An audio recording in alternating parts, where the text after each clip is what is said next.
Hello everyone, in episode 27, Jukyung had a car accident. The car Jukyung was driving caught fire, so Jukyung's life couldn't be saved. Jukyung took Jukyung's remaining belongings. She still hadn't let go of Jukyung, so she just looked at the items for a moment and then put them away. The same time, she looked at Kyun, but Kyun was pulled away by Tak-sung-ko. Jukyung, who was suspicious, finally followed them. This was where Jukyung heard their conversation. At the time, Tak-sung-ko prevented Kyun from going to the hospital because he was afraid that someone would suspect Kyun. Actually, Kyun was just curious about Jukyung who had died, and he was sure that no one would suspect him. Because he only invited Jukyung on Sua's birthday, and he didn't do anything after that. Tak-sung-ko was the one who did everything. After hearing this, Jukyung went to the funeral home as quickly as possible and changed the deceased's name, which was originally Jukyung to Jukyung. She told everything to Sangpil and asked Sangpil to help her.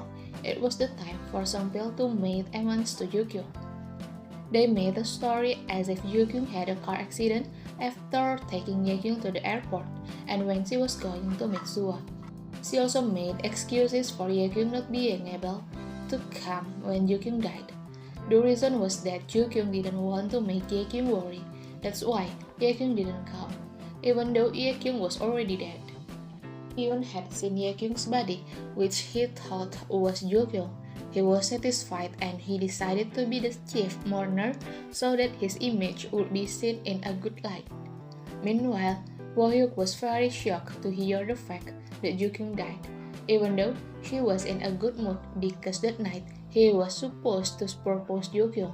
His heart was broken into pieces, but he was still able to strengthen Sua, who at that time was crying uncontrollably.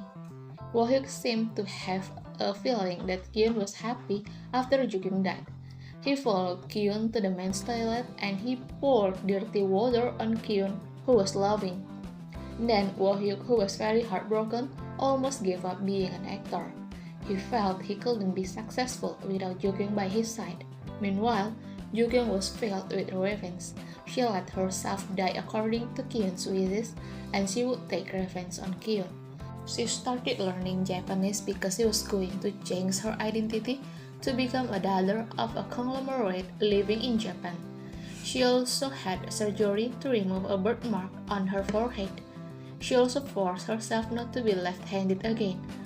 After the change of the identity went well, Jukyung had become Hee-jae.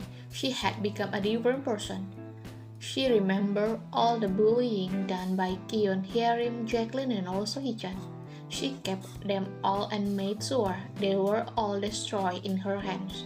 Okay everyone, that's the storyline this time and thank you for watching my video.